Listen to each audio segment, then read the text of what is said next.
Jokes podcast.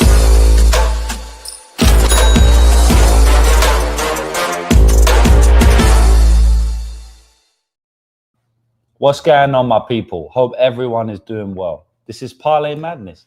This is episode 41 or 42. I think I wrote 41 in the title.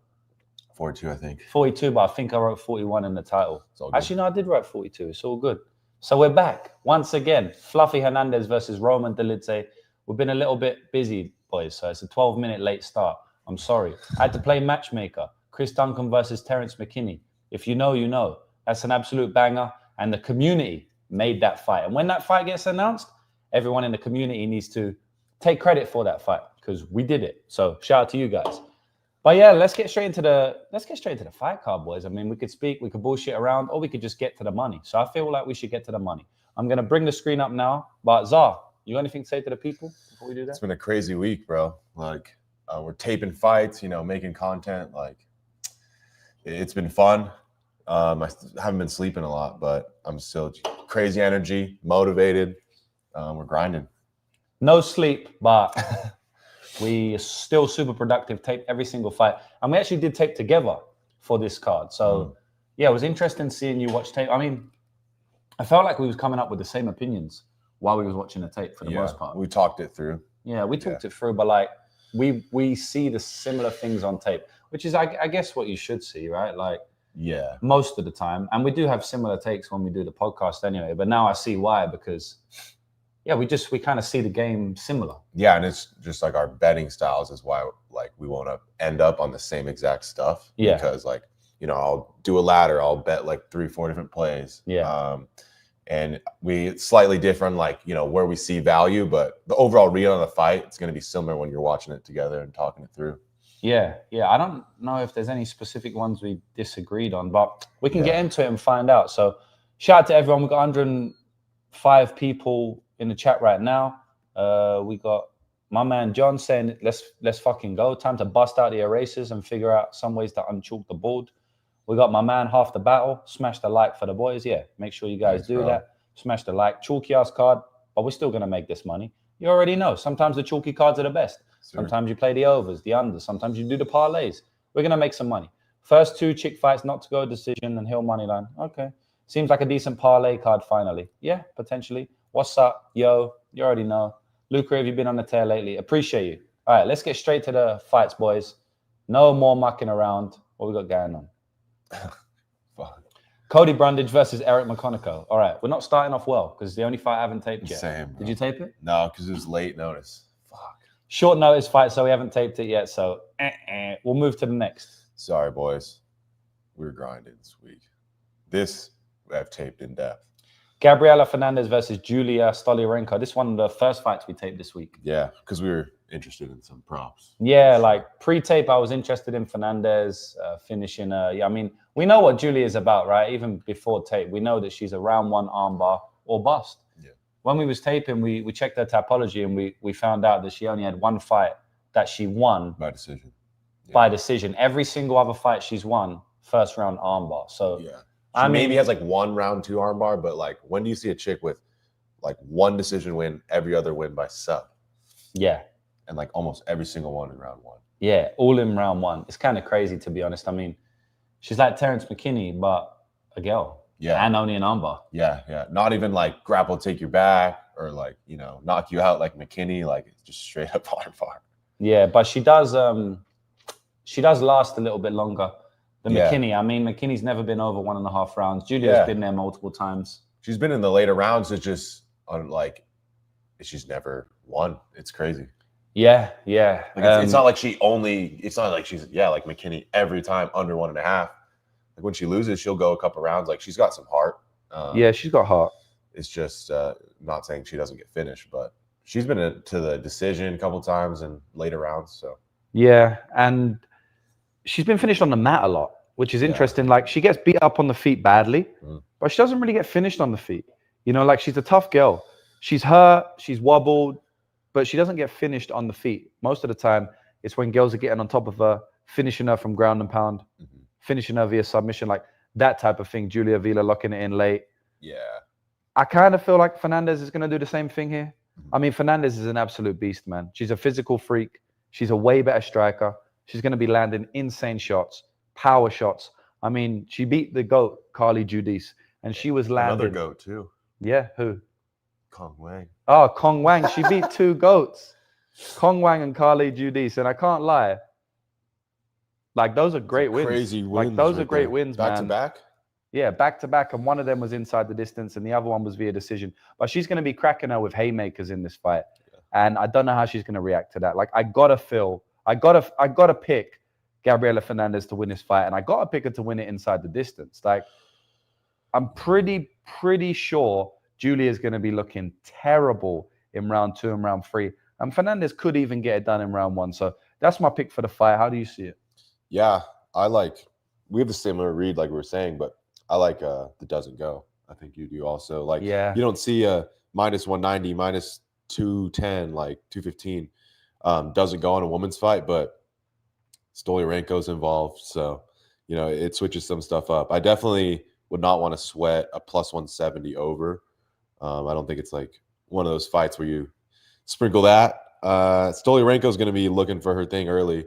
And Fernandes is aggressive. Like, she knows she has some power and she goes for it. Like, if you watch the Judice fight, like, she was trying to kill her for like 15 minutes. Like, even when she's slowing down, she'll still like explode. Haymakers. Yeah, like, I don't know if Stoliarenko is going to be able to take that for 15 minutes, especially when she slows down. And like you said, she could even, like, you know, a bunch of failed arm bars and then a Fernandes on top just pounding her out. Like, that's super live. Yeah. So yeah, I like violence. I think Fernandes gets it done by KO. Could even be a round 1 KO, just like runs her over, but could be later too. So I wouldn't get cute with the round props, bro. You know, I actually feel like, and I don't know the odds for this, but I'm hoping it's good. I feel like Gabriela Fernandes' submission could be live. It's cooked. Wow. 300, 275, 400. Okay, plus 400, plus 300, and the KO is what? 170. Plus 170, yeah. At that point, I'd probably rather just go ITD. Yeah, minus 130 is not bad on the ITD. Yeah, because, I mean, I'm predicting a KO, but since Julia basically only gets finished on the mat, it's like the submission instantly becomes live. Yep. And I thought we could be sharp and fade the KO, but the bookies are also sharp and half fading the KO, and they're not giving us much money. I mean, plus 170 KO, plus 300 submission. It's not enough disparity for me to say, let's play the upside on the submission. One thing I will say, boys, is if you do want to parlay Fernandes, if you do want to play Fernandes KO, ITD, whatever, since we're recommending that to some degree, I would also say you either do what Czar mentioned earlier, which is play the doesn't go to decision, because Julia Stoliarenko is an elite finisher with the round 1 armbar. You know, that is her shtick. And Gabriela Fernandes has been dominated on the ground multiple times. So it's not out of realm of possibility that Julia gets this armbar here. So definitely either lean to the doesn't go, or what you do is you play Julia round 1 submission. Yeah. Right? I mean, that's going to be in the 1000s. Yeah. And that's a great hedge because I don't think she can win the fight any other way, honestly. Yeah, like we were looking at the prices like after we taped, and it's like, okay, so round 1 sub was something 1400. crazy. Yeah, okay, it came down a little bit. It's still in the thousands. It's 1100, and we're like, that's way more likely, clearly, than a Stoliarenko decision. Yeah, or KO. Yeah, and like a Stoliarenko decision is 900. Like, I guess it's similar price now, but it was like a Stoliarenko decision was 900, and her round 1 sub was like 1400, and we thought that should be flipped, if not more. Because how does she win a decision here? Like, she doesn't have a 15-minute like grappling game like in the bag. So yeah. I like violence. I like that play with the ITD Fernandes, and then round 1 sub Stoliarenko. I feel like it's a good fight to like. It'll be entertaining, and I feel like we have a good read. Yeah, kind of like a banger. Yeah, I mean, doesn't ghost minus 200. That's a banger, bro. Banger to start off the card. We're just giving out game after game, boys. So yeah, about 4 or 5 different bets given out instantly there. So yeah, I hope you guys like those ones. I'll think of a smart way to play this personally. Yeah.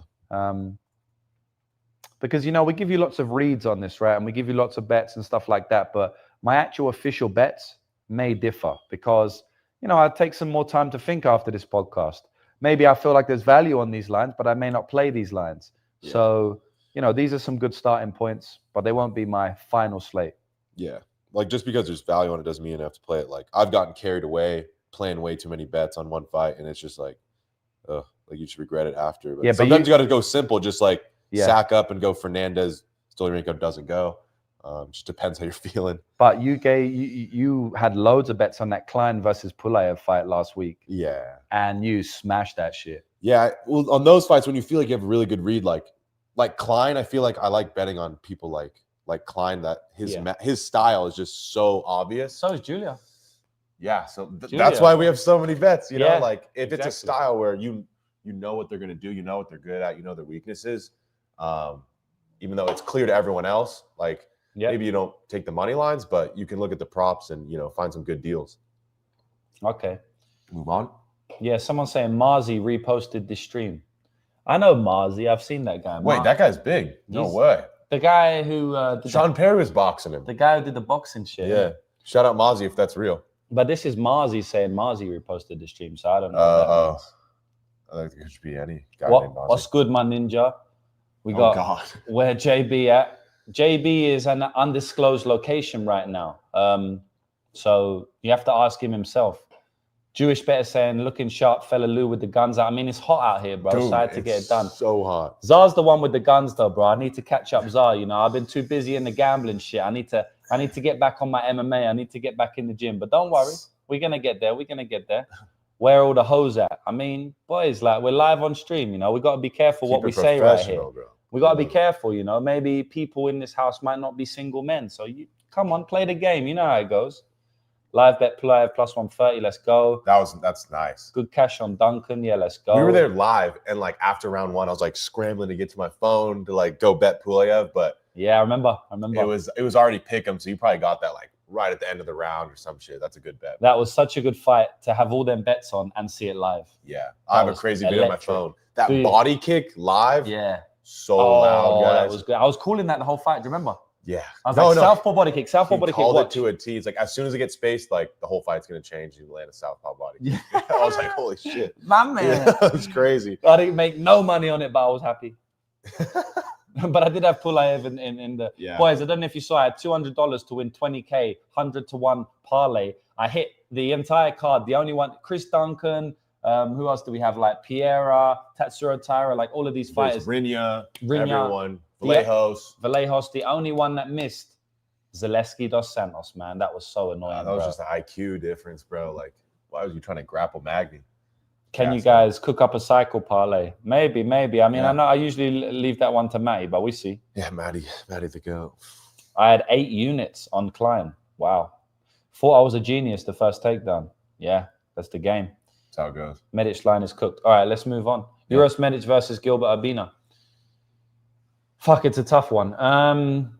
I feel like Urbina's going to be able, if he wants to kind of take down Medic at the start of the round, the start of the fight, and maybe throw him about a little bit, maybe take his back. I mean, we've seen what he's done in a couple of fights. You know, he done that to Kosi. He kind of dominated him a bit. He done it to Brian Battle back in the day. He kind of dominated him a bit. And, you know, after the Tresean Gore fight, he got knocked out. He basically turned into a wrestler, and most of his fights after that, he was just wrestling from the jump. The issue is he doesn't have the skill set or the gas to wrestle for 15 minutes consistently.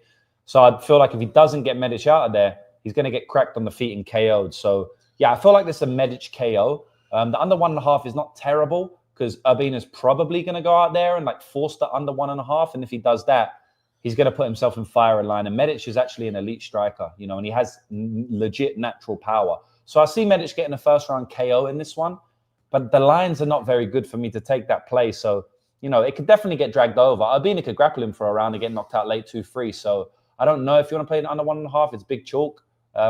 Yeah, in terms of bets, I'm not really confident, but my take on the fight is Medic is going to get a KO. What do you think? Yeah, this is another one we taped like early just because I feel like it's similar to the Stoliarenko fight where you know what these guys are good at and bad at. And maybe the finish props in the women's fight are being a little underrated because it's women's.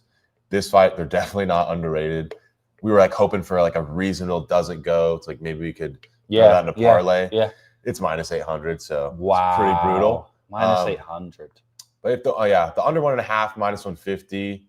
That's like a little bit more like enticing, but I still don't think I'd play it just because, we're like, oh, the under 1.5, like Urbina on the feet, he comes in reckless. Like if you crack him, he wants to crack you back, and he gets, the Gore fight and the Radke fight. Yeah, Radke fight was crazy. Yeah, but we also noticed that he kind of makes it to round 2 a decent amount, and that's a little. That's not what you want when you're betting under 1.5, and Medic can be controlled a little bit. So I would not be surprised if, Urbina took his back early and or fence control for a couple minutes, and then you don't really want your under 1.5 bet.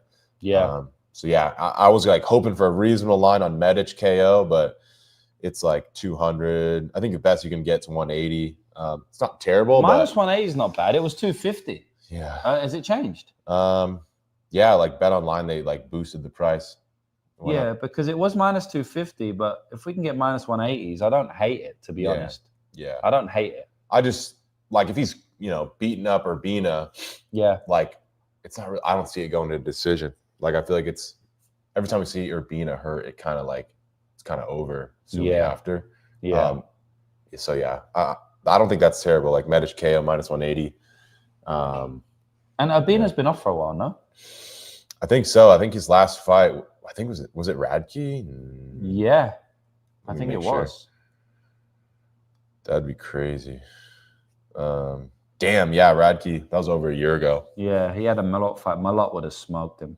Yeah, that's crazy matchmaking. I won't lie. Yeah, so yeah, I mean that's our take, boys. I guess put Medic KO at minus 180. Yeah, I might add that to a parlay. But like I said, man, Urbina has a chance to do his work in round 1. Yeah. He really does, because he's low key physical when he pushes it. Bro, he was throwing Pooh Bear around. Yeah, Pooh Bear. Remember Pooh Bear? That was a funny tweet. But yeah, bro, he took down Pooh Bears, lightened him up, took his back. And also, he's kind of like Klein, where I don't think they're that physical, but I think they put 100% into their stuff early so they look physical. Yeah. Because they're just going balls to the wall. Yeah. Kind of like Manuel Torres. Yeah. Like they're not really considering, a 15-minute fight. And that's how I feel like. That's why we're like, oh, under 1.5, but I could see some control time. But on the feet, Medic is just so much cleaner. I see him landing big. He's a legit good striker. Yeah, he is a good striker with natural power. Yeah. So we like Medic KO. Yeah. Can you put under 1.5 just because I do feel like Urbina could sub him in round 1? Yeah, like we're not saying play the over, but we're definitely like the violence. It's just if you want to play it, Yeah, and it's minus. Yeah, I was hoping we might get doesn't go minus 300-400, but yeah, no, that would be I would hit that. Yeah, but it's minus 800, so fuck it. Yeah, minus 150. Definitely not sweating that over. Someone saying Urbina is the best value on the card. Okay, respect. All right, fair enough. Doggo pass, but he probably gets sparked round 1 or 2. Mick Becker 155, but he got better control. Yeah. All right, Jocelyn Edwards versus Priscilla Cachoeira. Yeah, this is an interesting fight. Jocelyn Edwards, bigger, stronger, more physical, way better takedowns, way better grappling in general. Probably a better striker. Like, Jocelyn's probably better everywhere. But she doesn't mean she's a more effective striker. Priscilla Cachoeira still has a chance to land a knockout blow here. I don't know if she'll do it.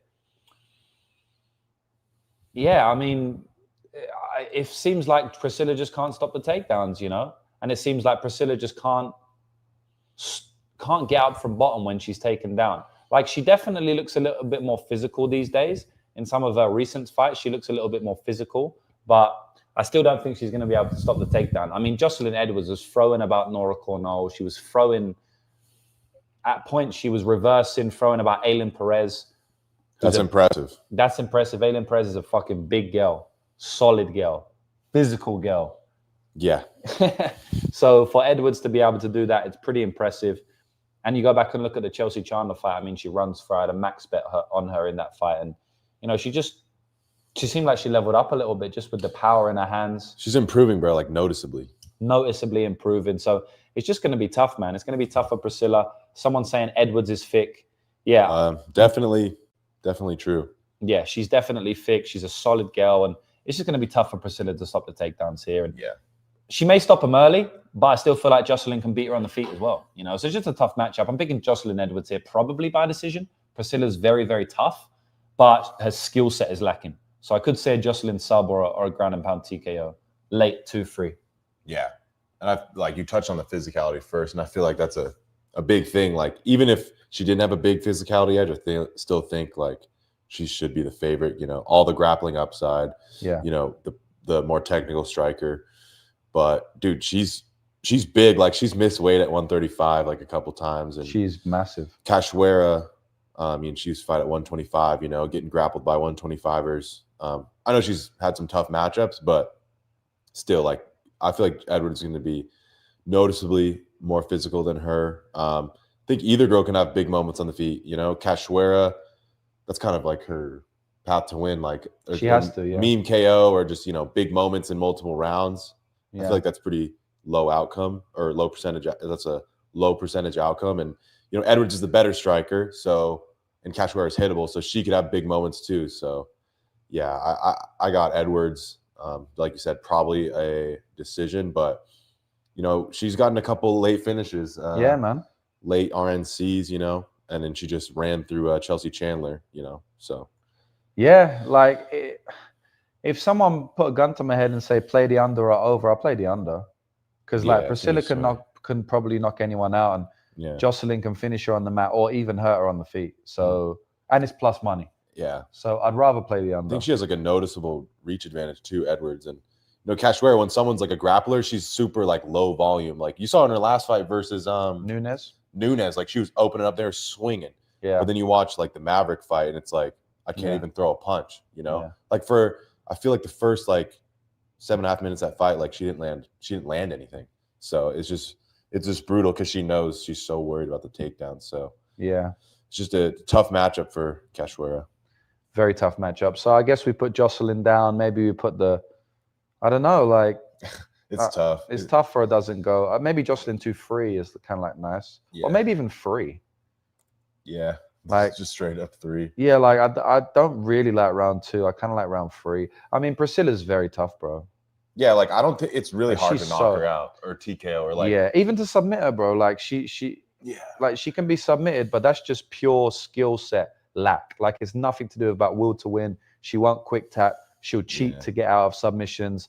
She'll fight her ass off. Like it's tough to submit her. I mean, in terms of heart and stuff, skill set wise, she's lacking. Yeah, that's why she gets finished. Like if you watch that Jasmine fight, like that was brutal. And I know everyone knows the Shevchenko fight and like, oh, she got TKO'd there, but like tough, bro.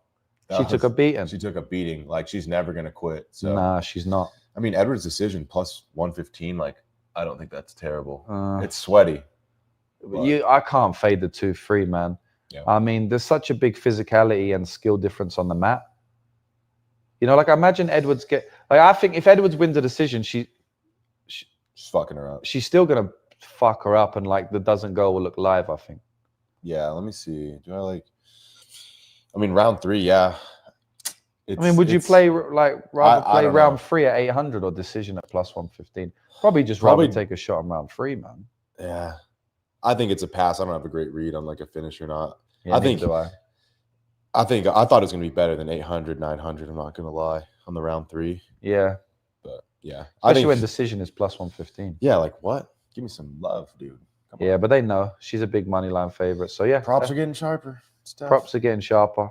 Yeah. Elijah Smith versus Toshomi Kazama. We taped this at 4 a.m. in the morning last night. Still have a good read though. We taped this at 4 a.m. in the morning, so maybe don't listen to us too much on this one. But from what I remember, Kazama was just running in like a retard in every fight, getting clocked bad, getting almost killed against Grigori. Then he subbed him out of nowhere. Shout out to my man. Shout out to Kazama Moneyline. That was dope. He got smashed, and then somehow he found a submission. And what was that fight when he just running face first into punches multiple times? Was it the Rinya fight? I mean, it was like 30 seconds. Also, the Garrett Armfield fight was pretty. Oh yeah, that was bad. We watched that one as well.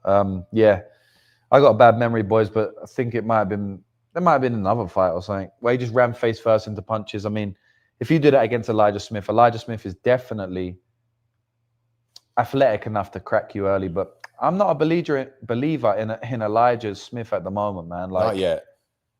Elijah Smith gives me dodgy vibes. I mean, Aaron Tao round 3 was a bad look for him.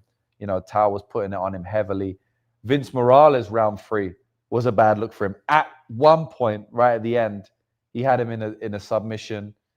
And even in round 2, he had him again in a submission. It's like, this guy puts himself into submissions, man. And, you know, he got knocked out brutally by Junior Reyes Cortez, Tracy Cortez's brother, which isn't good. So, yeah, I just don't love Elijah Smith as this prospect at the moment, but I do believe he's probably improving. I do believe that he has the athleticism needed to make a run in the bantamweight division, and I do feel like he has good skills. It's just there's a few things lacking there. Like sometimes chin is lacking. When the fight starts to get away from him, doesn't go his way, it can snowball against him. His cardio seems to, you know, lack a little bit at times, and there's just a few things. He makes mistakes in the octagon. I don't think he's got the best fight IQ. Just these things that he needs to improve on before I can lay a -600 price tag against someone like Kazama who has dangerous submissions. At the end of the day, if you're not on your game, you're probably going to get submitted by Kazama. I don't think he's a good fighter, but I do think he's dangerous. He reminds me of someone like Jimmy Flick, where you can beat Jimmy Flick if you're not an idiot. You know, if you've got your game on point, if you come in there with a right game plan, with good cardio, if you've had a good training camp, like that type of stuff, you're going to beat Jimmy Flick 10 out of 10 times. But if you come there a little bit off your game, a little bit doubting yourself, if you haven't put in the work in training, Jimmy Flick's probably going to wrap up a submission. And I feel like Kazama's a very similar fighter. So, you know, Kazama's submission is live, but more than likely it's going to be a Smith KO. This one could be a KO in the first 10 seconds of the fight. It's that type of fight. You know, Smith can land something athletic on him. He's done it before, and Kazama has been done against before. So I don't know exactly when the finish will occur. I do think it will occur. Doesn't go is all right at -400. The under 1.5 is a little bit more risky at -140, but again, it's all right. It's come down a little bit now, -130s. Yeah, it's hard for me to give you like a betting lean on this fight, guys. But the actual prediction is going to be a Elijah Smith TKO for me. What about you? Yeah, I think he probably knocks him out like a big chunk of the, you know, that's most likely the outcome, like by far. But I think the 700 money line, like I'm probably good off that. I think he's like 23, Elijah Smith. Yeah, and I know he got knocked out by Tracy's brother, but he was like 2-0. I think he was like 20 years old, and it was like a kind of competitive fight.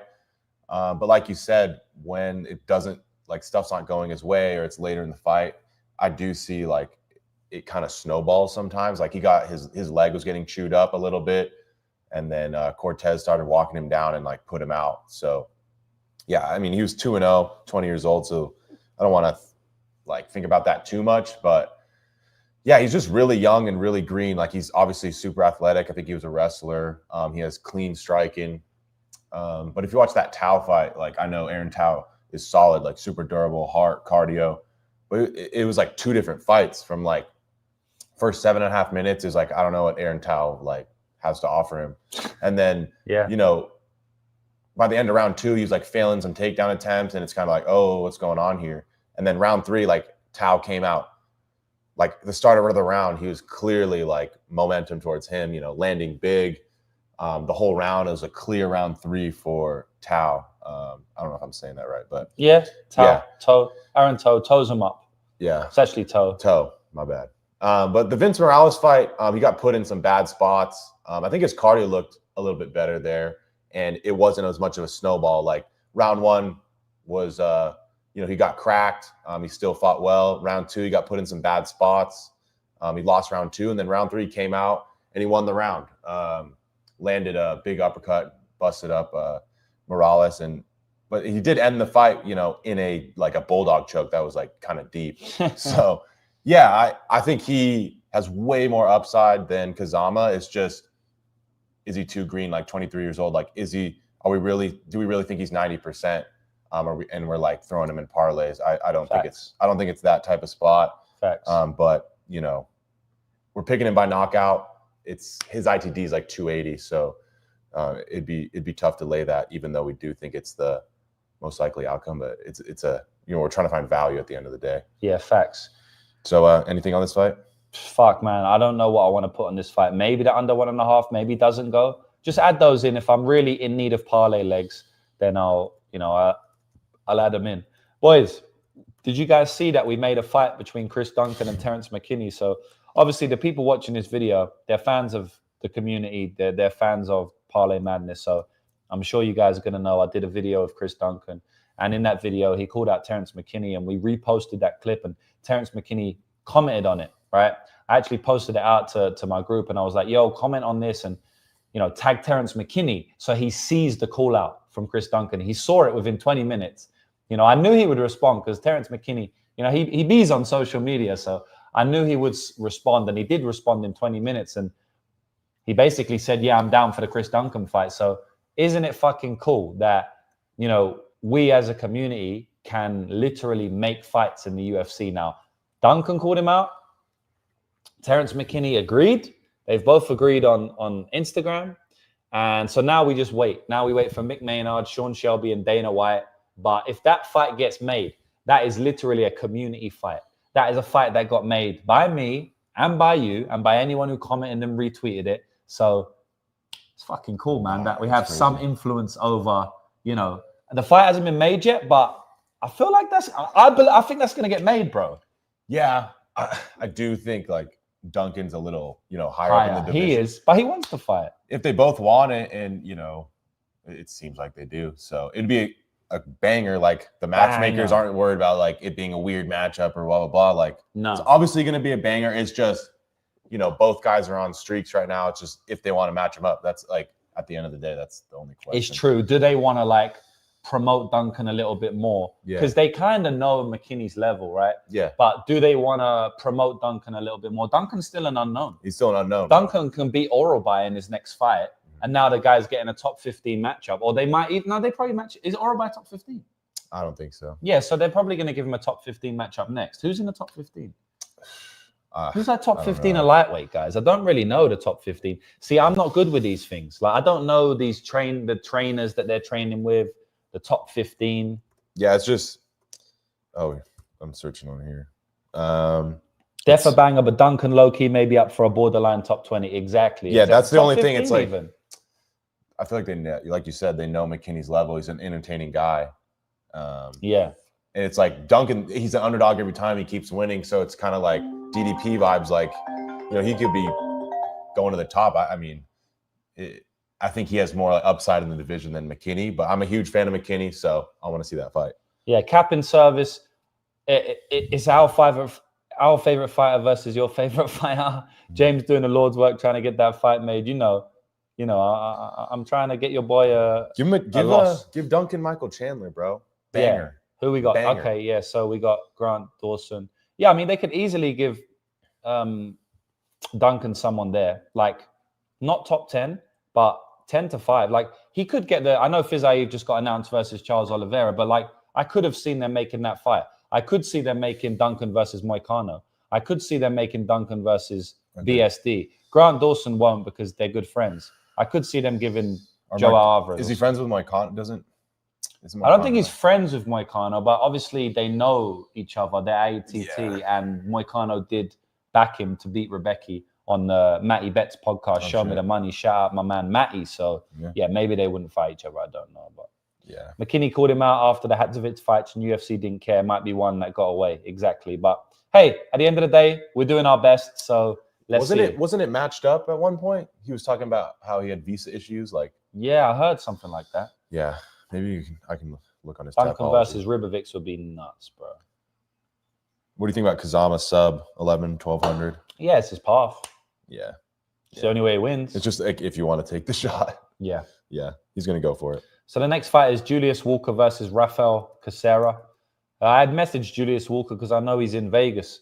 So I messaged him like, yo, let's do some content. But he didn't reply to me.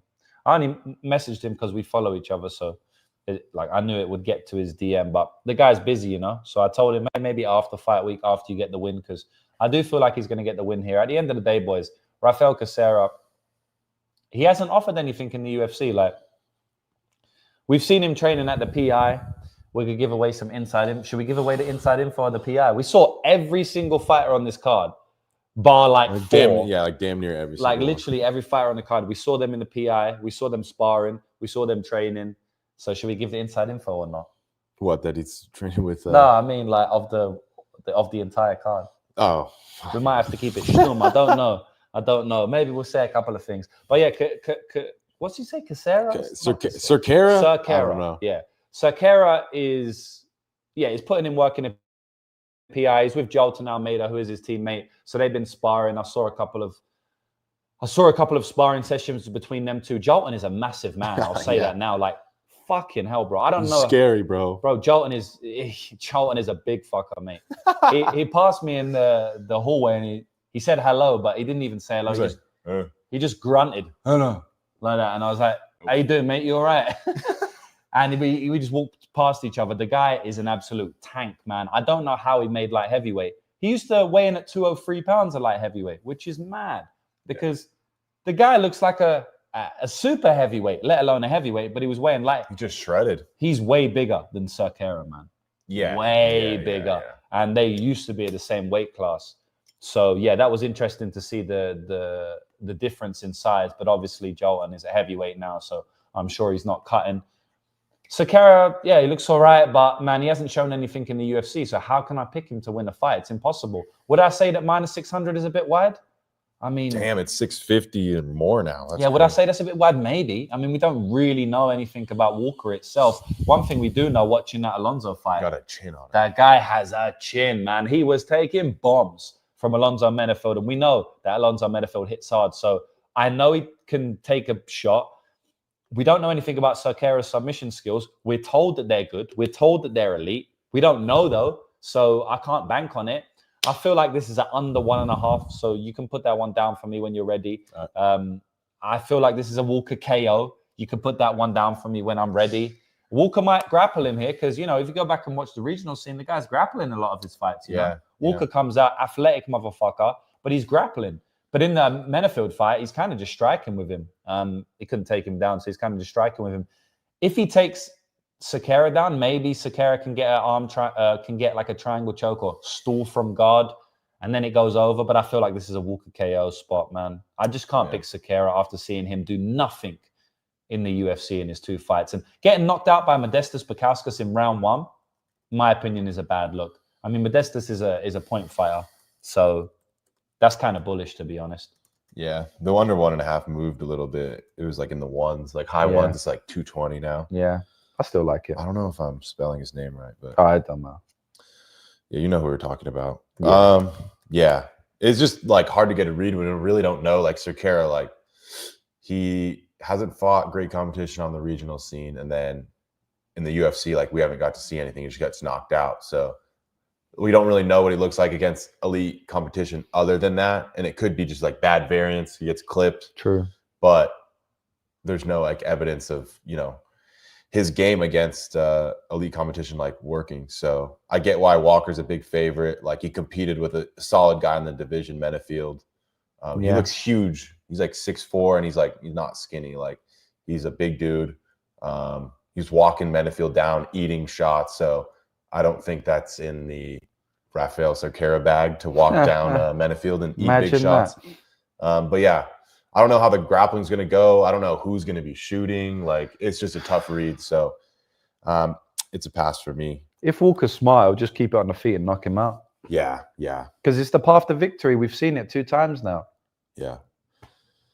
I mean, Walker KO is definitely my pick. It's just, I don't know if I want to lay it. You know, that's just how it goes. All right, moving on. We got Eric Anders versus Christian Leroy Duncan.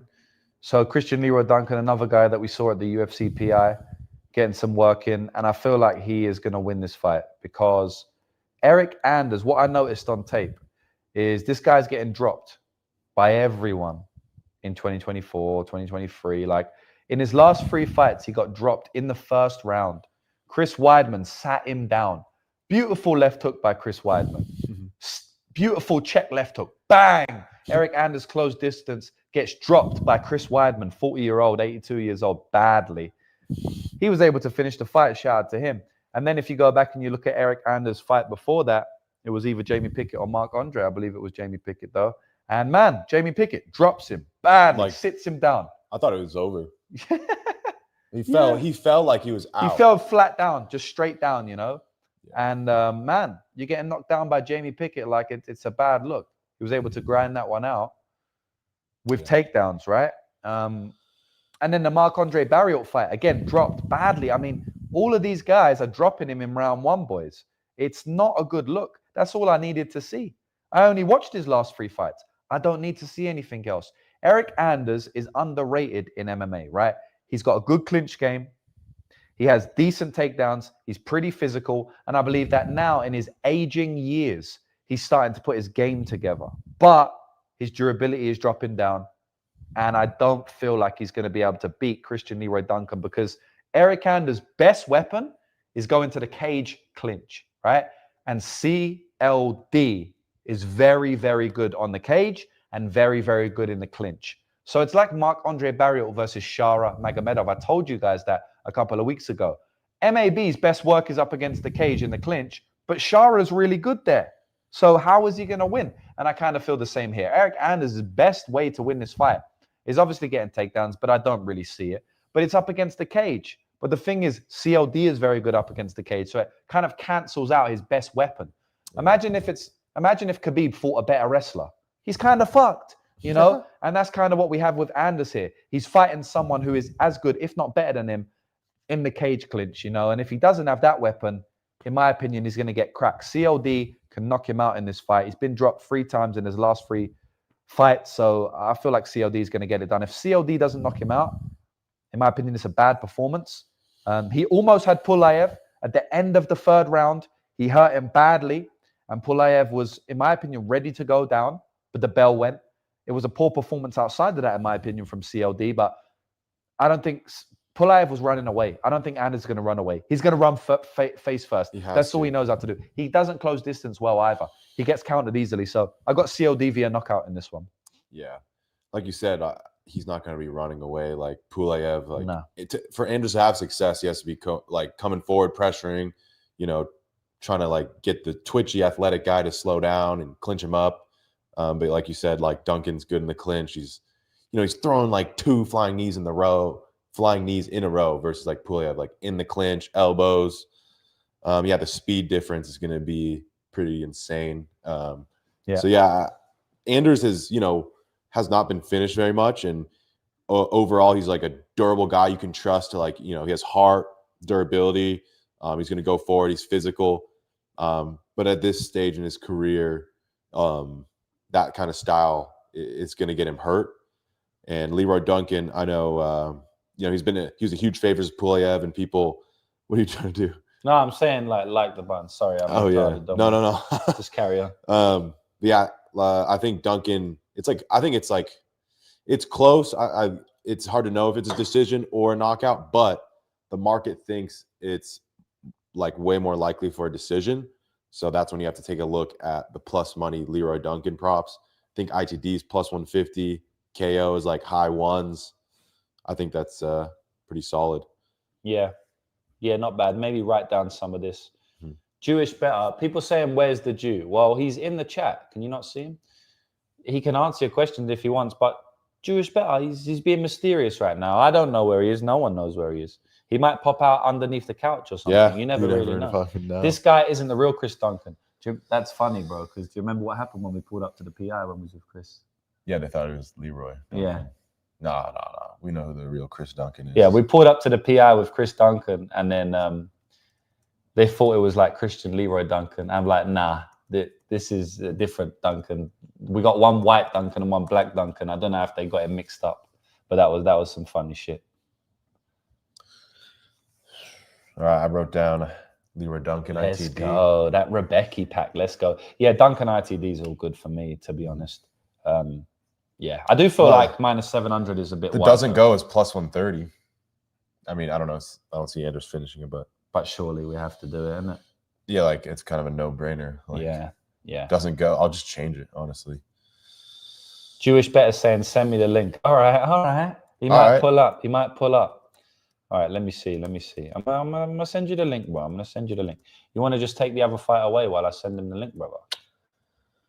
Yeah, let's see what's next. Oh, Matsumoto, Johns. I think you have a strong take on this one, so I'll go. Yeah, you go. I think Gene Matsumoto is like really good, well-rounded, physical, like good cardio. Like he seems like a hard guy to beat, and he's super young, improving every fight. And Johns is solid. He has power on the feet, like a good, like solid jab. He seems physical, you know, takes people down. And I think he gassed versus Castaneda.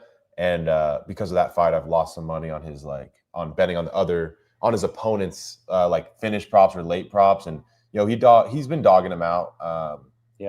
Survived versus Lima, where he was kind of drawn dead, like couldn't really catch him in the striking, was getting out grappled himself, but, you know, showed some heart there. I just think Gene Matsumoto's like kind of better everywhere, and he has some dangerous submissions. So I think he has big finishing like upside. Like definitely, if there's a finish, I think it's Matsumoto. Yeah. He gets hit, but he's a good chin, better cardio. And I don't know. I don't see Johns grappling him. I don't see Johns outstriking him. But maybe he could make it close with control time and, you know, landing a big shot, like the biggest moment of the round. But I feel like he's pretty slim margins here. And I like Matsumoto. I think the ITD plus 300 I'd rather play that than the decision, even though I'm picking him by decision. Maybe the 2-3, maybe the sub props. So that's where I think the value is. But I'm going Gene Matsumoto by decision. Yeah, I'm going Gene Matsumoto as well.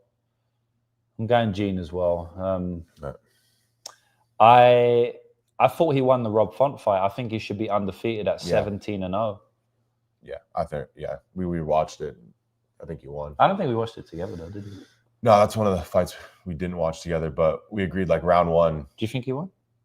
I think when I watched it live, I bet on Rob Font. Yeah. So I was like, oh, plus money. I was like assuming the worst. I was like, yeah. I mean, 2 and 3 or 1 and 2 were like not good. Yeah. So I was playing I was assuming the worst. I thought I lost, and he ended up getting the win. But yeah, it was close. Round one, he kind of did the scammy glove touch and cracked Gene. Yeah. But then Gene hurt him bad in that round. Yeah, he hurt him back. And he took him down. Yeah. So I think Gene should be undefeated. Like it was a unanimous 20. Was it unanimous? I think they got unanimous round one Font. Yeah, that's kind of fucked. That's crazy. And it was short notice for Gene. So yeah, like short notice. Short notice, he's a super like unfortunate iteration of the fight, and he still won. Yeah. On short notice versus Rob Font. Yeah, that's fucked. That's kind of bullish, bro. He's good, bro, and he's like 25. So yeah, in my opinion, Gene Matsumoto beat Rob Font on short notice against the best fighter he's ever fought. When he got cheated against, basically a glove touch, and he punched him in the face, which probably won him the round unanimously. And also he got bad scorecards. In my opinion, he actually won that fight. I mean, that's fucking kind of bullish, bro. Boys, that's like 4 things there. Like that's and the iteration of the fight was kind of shitty as well. Like cuts, cuts, and that glove touch and just and just like bad judging. Like I honestly feel like Gene still won the fight. Like that's kind of crazy. I think he's a solid favorite in that fight. Yeah, it seemed like it was a favorite. When I watched it back, I was like, yeah, he should definitely be the favorite here. Not a big favorite, but like clear favorite. Yeah, I think so. And Rob Font just managed to get it done on the judges' scorecards. But I think Gene should be 17-0, boys. That's kind of bullish, bro. Like we got a 17-0 prospect who just beat Rob Font. In my head, he beat Rob Font. So I'm not going to listen to the judges because I saw the fight with my own eyes. And I'm saying it was a very close fight. Like you could say 50-50, whatever, 60-40. But I think he won. So in my eyes, he just beat Rob Font. He's coming off a Rob Font win 17-0, and he's fighting Miles Johnson. Short notice too. Yeah, short notice, and like we said, lots of other stuff. So also, this is a big step down in competition, man. Like Miles Johnson's a good fighter, but I don't know, man. I don't know. I don't think he's got enough to beat Gene consistently over 15 because, Johns will explode into shots, right? He's got big shots, looping shots. Felipe Lima took his back. Felipe Lima had him in a submission attempt. Jones was able to reverse it, take his back as well. But I feel like Matsumoto can get you in those same submission attempts. Matsumoto is very good at getting the front chokes as well. And, you know, if I know anything, is that Miles Johns will shoot in for sloppy takedowns once hurt. I think Gene Matsumoto is very good leg kicks. I think he's going to kick a lot, kick the legs a lot, kick the legs a lot. And then I think Miles Johns is going to be hurt at some point, shooting for a takedown and probably get submitted. I'm not like super confident on a submission or something, because at the end of the day, Miles Johns is a tough guy. You know, we saw him at the PI as well, cutting weight, cutting heavy weight. He looked locked in, but he was grinding. Yeah, he looked locked in, just sweatsuit dripping everywhere, hat over, just head down, grinding. He's locked in. I know that he's ready for the fight, but man, G Matsumoto's a tough fight for anyone in the division, even the top 5. You know, like if G Matsumoto fights Peter Yan, I don't think it's like an easy fight for Peter Yan. You know, just like I didn't think McGee was an easy fight, and it proved to not be an easy fight. And I don't think Gene Matsumoto is an easy fight. He can fight the best of the division right now at 25 years old, and I personally don't think Miles Johns is that. So we're taking Gene Matsumoto here. We're taking him inside the distance. I feel like decision is more likely though, but we're saying inside the distance because the price is so different, boys. So yeah, what's decision versus ITD? ITD was 300, so decision's got to be Plus 300 for ITD. Decision is chalk. So like that's what we're saying. We're picking the decision. Yeah. But it's value. Like I don't know. I probably don't want to sweat. Nah. Minus 140. 2-3. Like I just played Matsumoto money line, sprinkle ITD sub 2-3, and I feel like you're good. Yeah. Yeah, I mean, boys, it's a conversation between Matsumoto decision minus 140 on Matsumoto ITD plus 300. Get the KO and the submission in that ITD. Like, it's kind of ridiculous. Like, it's such a big difference, you know? Someone released a clip of JB breaking his shirt, getting hyped up for Bryce Mitchell. It was a good call. Well, you know what? Yeah. Maybe the boy himself can, I don't know if he wants to, you know, reiterate that, but I'm not going to say, I don't know what T-shirt he's got right now, but I'm just going to let him talk. JB. I'm about to hulk up, bro. That was a crazy one, bro. I don't even know if Bryce was value there, bro, but he came out in rounds 2. He came out in round 3, and he did what he needed to do. So Plus it money. is what it is. Plus money. 2-3 dogged it out. Said Nurmagomedov had a kind of a random knee, but I feel like he does that a lot. So I feel like that was value on the underdog price tag, man. He should have been a minus 150, surely. Yeah, at least. Dude, fucking either way, it was a great moment for the pod. The people enjoyed it. And you guys are looking good, man. You guys look like you're having a good time. I'm loving it. I'm seeing it. Everyone asking why I wasn't in. It's got to be a quick podcast tonight. The boys are going out, so we're trying to keep it short. And JB, I got some back issue that's been going on. So sitting for like 2 or 3 hours for me has been absolutely killer. I'm trying to get through it. We're getting through it. We're going to get it fixed. And UFC 319, I'll be back on and we'll get the full pod. But everyone in the comments was bitching, so I thought I'd come in here and roll some pack. Let's go, bro. What pack are we getting tonight? Is it the Jones I think pack? it's gotta be the Rebecca pack, dog. Jeez. Gotta be, bro. That Boys was sent good, it man. over straight from Vegas. We here. I don't know if I'm supposed to be showing that on screen. Yeah, we can show whatever we want. You want another drink, bro? I'm gonna get a drink. Yeah, I'll take another one. Yeah, same so dude, how's it been, man? How's the weather? I heard it's hot, man. Hot, bro. Yeah, it's hot. And I guess we heard from locals, like, it's not even it's a pretty chill summer. Like, I'm like, all right, then I don't want to live here. But Bro, it's crazy. It's so hot that obviously we got the air conditioning on all day.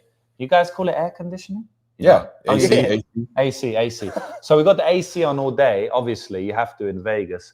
But if it gets too cold in here, then instead of turning the AC off, I just open up the window and the door, and then it just gets really hot again. That's how hot it is. Crazy. Bro, it's crazy because you're from Cali, Czar, so I would think like this would be similar, but I guess it's that desert. It's a little bit hotter. The A little desert, bit more dry. right? Yeah. How you been, JB? Everything Yo, good over your side? everything's all right, bro. Other than my back, bro. I mean, we're doing good. I think this card is kind of shite, but I mean, there's still money to be made now. Yeah.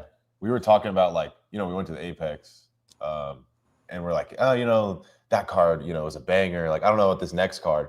But we started taping it, thinking about the fights. Like, it's kind of similar. Like, I don't know if there's going to be like a crazy high level wars, but dude, there's gonna be some Nah, violent you guys fights. got your dollar worth, bro. You guys Yeah. got your dollar worth, gonna be bro. some That was the violent- card to go to.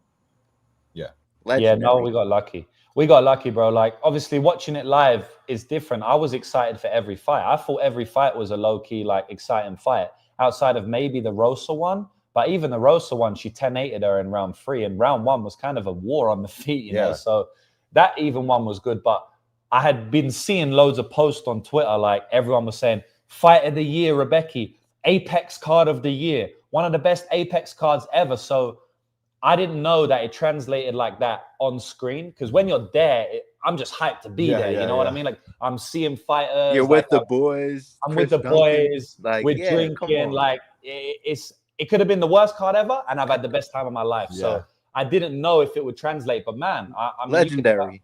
You could tell me, like, yeah. All right, Had cool. to been legendary, bro. Like, if just because you were there, your boy won. Oh yeah, it was the time of the century, bro. So that had to be the most legendary Apex card you could have went to this year. Yeah, man. Yeah, it was such a good one, bro. And then Tatsura ITD, we cashed on that at plus 100. The shit looked minus 1,000. So and you won, and you won money. That's it. Yeah, one big week last week. And boys, if you was here last week, you cashed a lot of fucking money.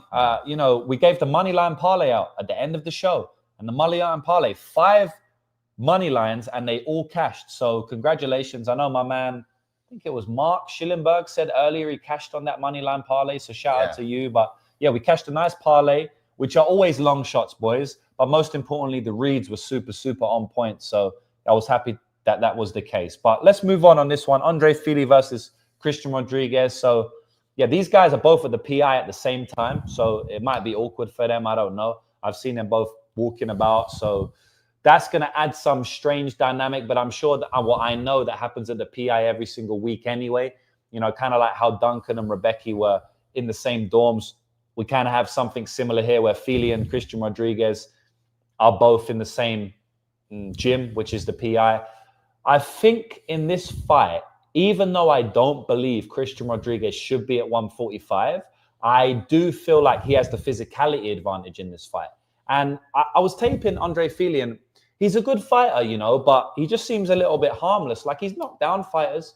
You know, we saw what he did to Almeida. We saw what he did to Nathaniel Wood when he dropped him down. But it's strange. Like, he shows power at times, but when I'm watching his tape, I'm like, this guy's not really putting his stamp on rounds. This guy is not really that dangerous. And I'll tell you something now. Cee Rod is dangerous when it comes to the grappling. And after what I saw in the Melk Costa fight, where he put his head into a guillotine, I feel like that could happen again. Christian Rodriguez has some of the best jiu-jitsu in the division, some of the best submissions in the division, and I'm predicting a Cee Rod submission in this one. My GOAT, Christian Rodriguez via submission, is my pick. It might be the Fili pack. All respect to Fili, but it might be the Fili pack. I might be feeling me some Fili pack. JB, take us away.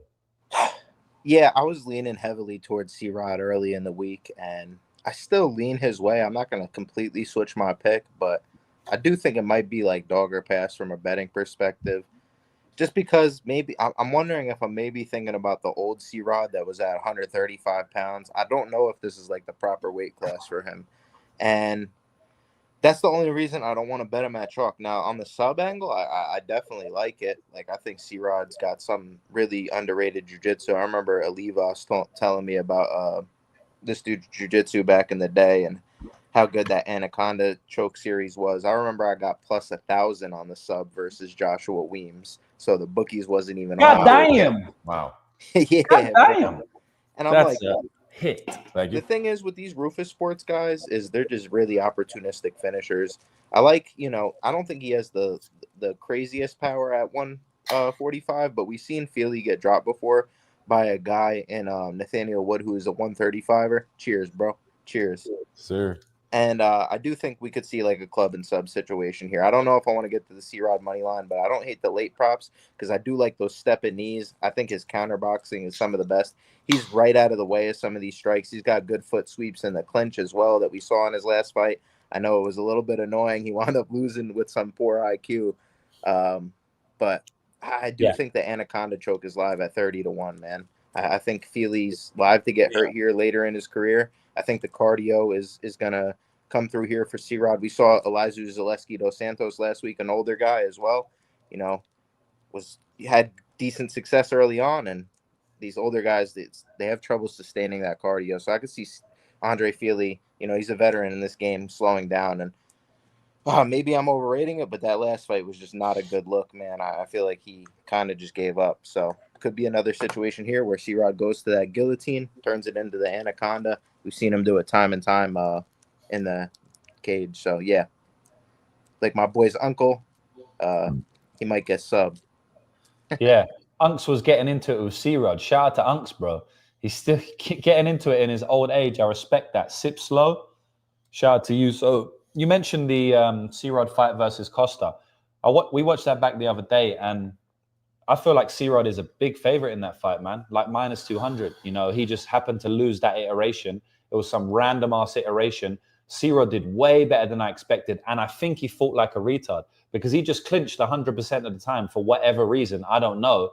But Mel couldn't really do anything to him in the clinch. And round 3, he completely dominated, mollywopped him, put him on his ass about 6 or 7 times from the same foot sweep. It was like uncompetitive third round. And that one random moment where the knee split him open, won him the round. And outside of that, he was getting basically held in the clinch, which was a bad game plan anyway. It's just like, I feel Cee Rod is a massive favorite in that one. And he just happened to lose that time. So I think that wasn't as bad a look as I thought it was, outside of the lack of fight IQ, but I believe he's going to be smarter in this one. And I think if he goes to the same game plan against Fili, I actually think that he ends up taking him down and getting a submission from the takedown, because I think Fili puts himself in worse positions than Costa on the mat. So, yeah, that's my prediction. You didn't go on this one yet, Zah. Yeah, I mean, I won't add too much, but I definitely agree with the Costa fight. Round 1 is like 50-50, and then round 3 is like a domination for Cee Rod. And Cee Rod got hit with the knee in round 2. Like, I feel like that's not a repeatable, like a super repeatable outcome. And yeah, at first glance, it's like, all right, he beats these prospects, he loses to the vets. Yeah. Oh, he's over minus 200. Yeah. Like, it's probably going to decision. Like, how does he cover that? Yeah. But yeah, and you look at his topology, he doesn't have a lot of finishes. But I mean, Fili, I think he's been finished in most of his losses. And I think this is a different matchup than like a, what's it called? Like a Julian Erosa. Like, okay, they're both lanky, but Julian Erosa is like going to get in your face and make it a war. I feel like Fili's going to be on the back foot. I feel like Cee Rod's going to be the one pressuring, and with the grappling upside. So yeah, I'm picking Cee Rod probably by, I don't know. It's tough to say. He only has 1 finish, I think, and 5 wins, but I feel like this is one of those ones where he could get a sub. And yeah, I think sub 500 is pretty nice. Yeah, and I mean, seeing Fili in that guillotine last time out doesn't fill you with confidence that he's able to go against someone with such a good front headlock game like Christian Rodriguez, because I do think he's got much better front chokes than Melt Costa. That's my personal opinion. So, yeah. 30-1 anaconda choke. Y'all are making me hyped now. I think it's going to hit. No, 30-1's crazy. That, like, isn't he has like... He's very good at that. Yeah, he doesn't go for anything else besides like a rear naked. Yeah. Guillotine, if you try to take him down, it'll jump on the guillotine. He had Pierce like in trouble, bro. Yeah, and that was on short notice, like at 145. Upper weight class, yeah. Same weight class. I thought the guillotine, I was like, oh, shit, it might be over. Yeah, I bet on Christian Rodriguez in that fight. It was a valiant performance. I feel like if they fought now, it'd sub him, Yeah. It just, at the time, JSP was kind of doing his thing, but he's kind of fallen off a little bit now. 722 live viewers. I want to say shout out to everyone. That's a hell of a lot of live viewers. I really appreciate you all. We got Yasmin Lucindo taking on Angela Hill, another fighter we saw at the PI. Yasmin Lucindo. Don't know where Angie is, but man, doesn't matter where she is. She's a veteran of the sport, and she's going to put her best foot forward no matter where she's training. She could be training in a garage, right? Garage for all my Americans. And she would still go in there and put on a solid 15-minute display. Angela Hill is criminally underrated in the sport because of a bad record, 19-14. You get fighters like Lucindo 17-6, right? And most of those losses came in an earlier career. So when you see 14 losses, you kind of get underrated. But Angela Hill is a veteran of the sport, man. Angela Hill is a very good fighter. She's fought the who's who, and I want to show respect to Angela Hill. I like Angela Hill. She's a good personality for the sport. Shout out to you. Respect to you. It's a tough fight, right? I feel like this fight. If Lucindo doesn't get grappling going, I think this is a split decision, 29-28 type fight. It just, are you rating Lucindo on the feet? Are you rating Lucindo's wrestling enough to get the takedowns on Angela? I feel like Lucindo's going to be able to crack her with the bigger shots, but I think Angela Hill's going to land more volume, and she's got an awkward, herky-jerky style, and she's fought much better strikers than Lucindo and had success against them, like Amanda Lemos and multiple other fighters throughout her career. So I definitely think she can have success on the feet. I do think at some point Lucindo gets a takedown, though, and she could submit her. You know, Lucindo's submission is plus 900 right now. That's a big, big price, boys. At the end of the day, man, Angela Hill is moving into her 40s now, and her durability seems to be going down. Club and sub is live, that means. Her cardio seems to be dropping down. Head and arm choke, bully submission is live, that means. And Lucindo, in my opinion, is an elite grappler. She isn't a good wrestler, but she's an elite grappler, meaning if she gets on top, you know, things could happen. So I don't mind the upside play on Lucindo's submission, but I think the money line is too wide, and I'm just passing overall on this fight. Outside of maybe the submission, JB? Yeah, it's a good look. I like it. You know, Angela Hill, I feel like she's improved the grappling, but is it still like her original strong suit? No. Like that was her problem originally. You know, she's been sub before, so it's not impossible, but I have seen her survive on the ground versus pretty high level grapplers. You know, going back and looking, she's had some good performances as an underdog. I remember a lot of people were doubting her in the fight against Lupita Godinez. She came out there, you know, got a decision win. Was a couple years ago, but Lupi's a strong wrestler. Was able to stuff it there. You know, Lucindo doesn't really shoot doubles. She's just kind of a body lock. I feel like, you know, that's easier to prepare for than other type of shots like the single leg. You know, it is possible that Lucindo cracks her on the feet. I've seen Hill, you know, starting to react to shots a little bit poorer as time has gone on. But I thought at plus 175, I thought, you know, she was clearly the side here. She's 75% takedown defense. Like I said, she's only got to worry about one kind of takedown. I know the youth advantage is clearly on the side of Lucindo, but that's factored in the line. I don't see why Angela Hill can vet out a performance on, you know, just keeping this on the feet, 29-28 volume kind of decision, maybe even get some counter grappling going, because she's shown an ability to, you know, that her grappling is getting better in these last few fights. Like I said, working with J-Flow Judo. So it's not, when we saw last fight with Lucindo, her winding up on her back, I didn't think that was the greatest look. I know it's Lemos a lot bigger, but yeah, I had to take Hill at those prices, and I think she's live. That's all I got.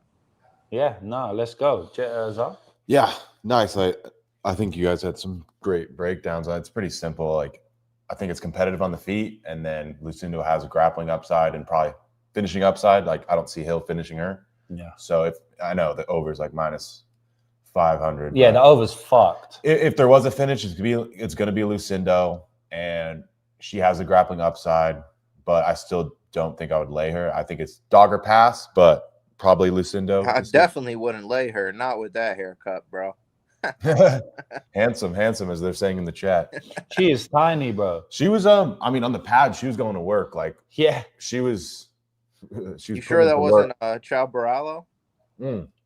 I saw him too. Saw him as well. Definitely wasn't him, bro. That guy's big, bro. Yeah, but Lucindo is putting in some work.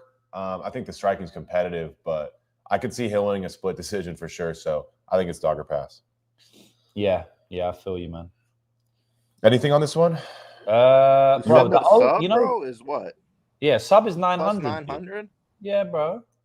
That's an upside play if I've ever seen one. That's a JB It's play. plus 800 on some books, and there's 800 live viewers now. If that's not a sign, I don't know what is. Whoa. She's going to be improving too, bro. That's the other thing. And Hill is not. Like, might have to head up. Boys, everyone thinks I'm a smart gambler and stuff like that. Boys, I just saw that we had 800 live viewers, and I know Lucindo's submission is plus 800 on some books. So because of that reason, I'm going to bet on Lucindo's submission. The lock. Facts. Go and clip that up and call me a fraud. I just don't give a fuck. It's a juju play, like it's just in the air. Juju play with my man Ju on the other side of the camera. Mm-hmm. My man. You want Hill, Ju? Definitely. Right down Hill for me. It's not the same line I got it at, but hey, whatever. Maybe it'll get back there. Yep. Numerology is real. That's how you... shout out 33 life path. I don't know what I am, but whatever I am, I'm heading to the top. Let's go. Steve Erceg versus Ode Osbourne. Yeah, tough one. Shout out to Ode.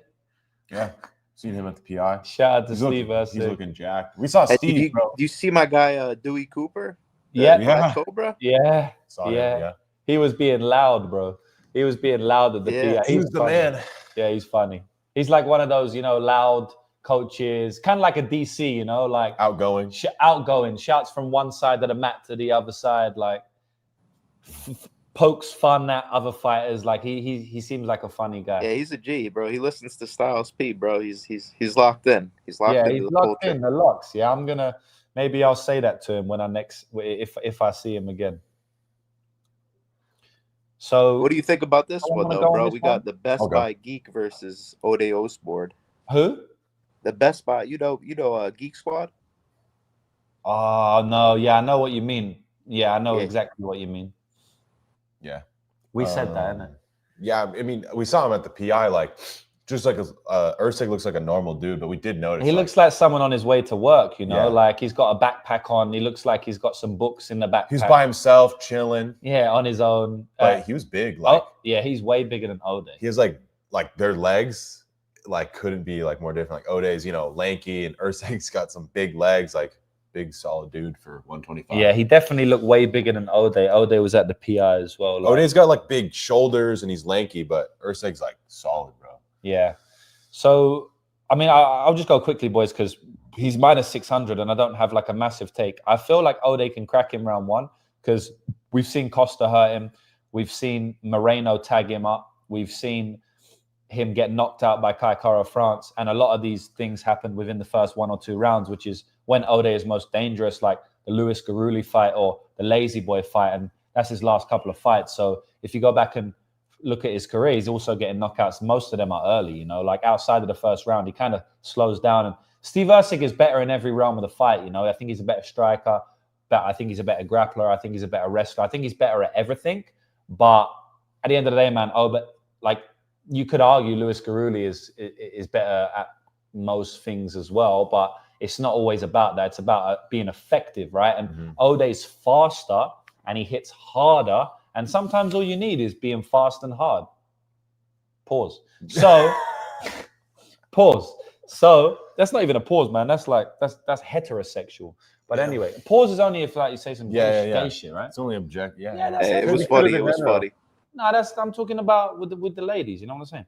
But anyway, I think Erceg's gonna submit it, man. Yeah. JB, Just I'm gonna. Let me know. I'm digging myself a hole. So just you go, please. I ain't even go add. It's Ode KO or Erceg sub. That's how I feel. You think Erceg can KO? I think Erceg can knock him out too. Oh, I mean, dude, for sure. It could even be ground and pound. I just think sub is more likely. Sub 200's pretty nice. Yeah. It's pretty I nice. mean, I'm probably not going to touch either. In all honesty, if anything, I would look at the dog shot just because the line's just crazy wide. Yeah, it's huge. Early KO. What about doesn't go? I have doesn't go written I down. think, I think interestingly enough, like I just don't know what the dynamic is going to play out at 135. It's not at 125. It's going to be a catch weight. He's got a 5-inch reach. He's shown power early. Erceg keeps his chin up, bro. And if he's not looking to wrestle here, like Ode could pop, bro. I think Ode's got pretty good power for the weight class. And like I said, we don't know how it's going to translate at 135. Maybe Erceg's chin's better or, whatever. But I do think he's probably, like, this is a huge step down in competition for him. He should probably kind of cruise here and get the takedowns when he wants. Ode's got a huge hole in the grappling game. And I think that, Erceg is a bit of more submission threat than Almabayev, in my opinion. So, yeah, I like him to get the sub here personally. Yeah. Yo, How was roulette? I lost money, but Aylin Perez was cooking. She won some money. She killed it. Yeah. She was fun to hang out with. Like, she, couldn't speak a ton of English, but she was super friendly, bro. Like, Yeah, that was fun. girl. Definitely, she's a nice girl, man. I'll root for her in the next fight. Sure. I won't say what it is because they told us, but it's not fully confirmed. Yeah, but not confirmed. she might be fighting soon. Yeah, I think it doesn't go minus 200 is like solid. Like, I know I like a lot of violence this card, but I just feel like there's a lot of big favorite matchups where there's like a clear like skill difference. In this matchup, it's on the mat. Even in the striking, like I think Erceg's got him covered, like other than speed and power early. He's a better striker, better grappler, more durable, better cardio. So yeah, I like the doesn't go minus 200 not just because, but Ode Osbourne, I don't see him winning a decision. And I feel like he's like early finish or bust. And then he's been finishing 5 of his 6 losses in the UFC. So I don't think Erceg's like the craziest finisher, but this is a step down versus a guy who, is dangerous early, but kind of falls apart late. So I like the doesn't go minus 200. I like Erceg ITD minus 135. And I think Erceg sub plus 200 is not bad. Let's fucking go. Let's go. All right, boys. Well, you want to write that one? How'd you see my Instagram, bro? I'm private. Who said that? I got Zar Duncan on his Instagram. Dude's got. No, I got bounce. I think you might not be private, bro. No, I'm private. I don't know about that. All right, what we got going on? Do you want to write some of those down? Yeah. No, I swear I'm private. Like, I don't know how that happened, bro. Dick's inside of her. I don't know what you're talking about, mate. What'd he say? Shout out to Cody Saftage. How'd you get these photos like that? I'm not that drunk. A little bit. Yeah, you're trash right now, bro. I could tell. Dude, he's cooked, bro. He's been drinking. No, bro. I'm all good. I'm all good. Slurring his words, No, bro. it's not private. See, I swear I'm private, bro. Go on my Instagram. It's not. No. I'm- You're wrong. I swear I'm No, private. you're not. People were requesting. So like that, I have to be private. So Okay, you probably snuck through. I'm gonna make an MMA one just so people aren't snooping on my personal life, bro. Yeah, you don't need that, bro. You don't need that. But I'm glad you shouted out my bounce, dude. I used to be able to cook. Yo, I used to dunk back in the day too, bro. Until I Boy, started really? jiu-jitsu. You was Yeah. dunking? Hey. Yeah, had Don't doubt some the Jew, bounce. bro. Don't doubt the Jew, bro. I was like 50-50. Like sometimes it would go, but I was really good at blocking people. Like I like without the ball in my hand, I could like kind of track people like the LeBron block. Athletic defender. For free. Yeah, I just had the bounce back in the day. For free. I used to Boys have and these like rubber bands that I would tie to my legs, and I could like you do exercises in them, and you start bouncing like higher. My boy put me on. Resistance bands. Yeah, basically, yeah. No, I've seen them. I've seen like athletes use them. Even at the PI, they was using them. Like they had the resistance bands around the stomach, and then they would like leap forward.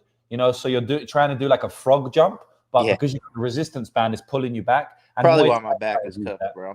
And then years of jiu-jitsu, like fucking. Maybe probably not the 2 sports you want to go.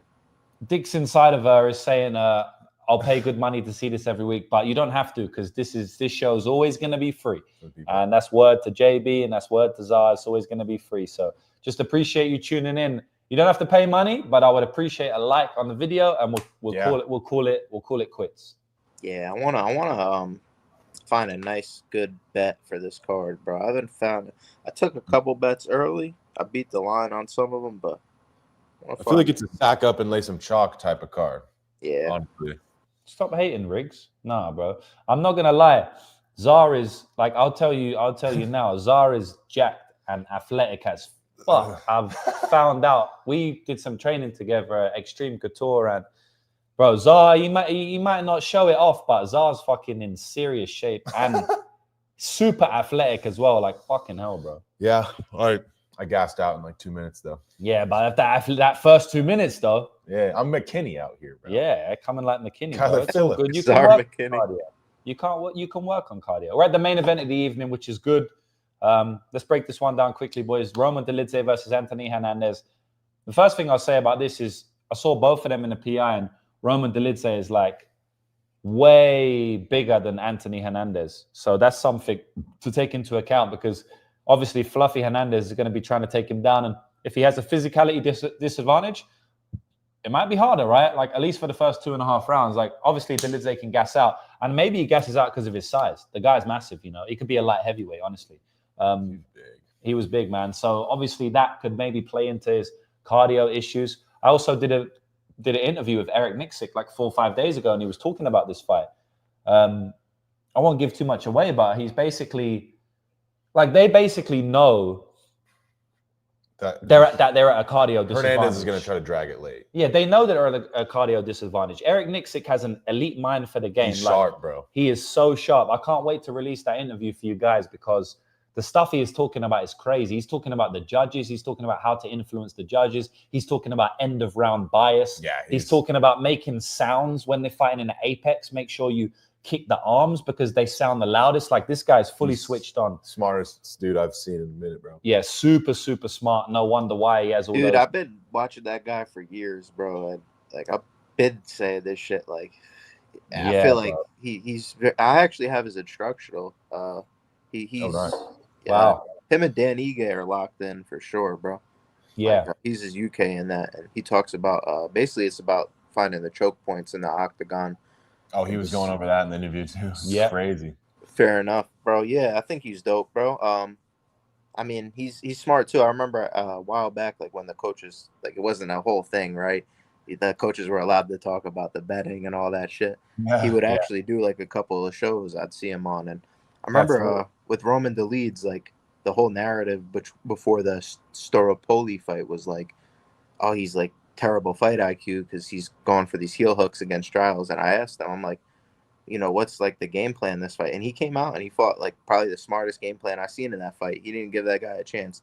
It was just straight cage push. And a lot of people shit on him, but I mean, that was genius IQ. And like at the end of the day, bro, I think, you know, you got a game plan. If you don't have a coach in your corner that's game planning smart for you, I think you're at a big disadvantage in MMA.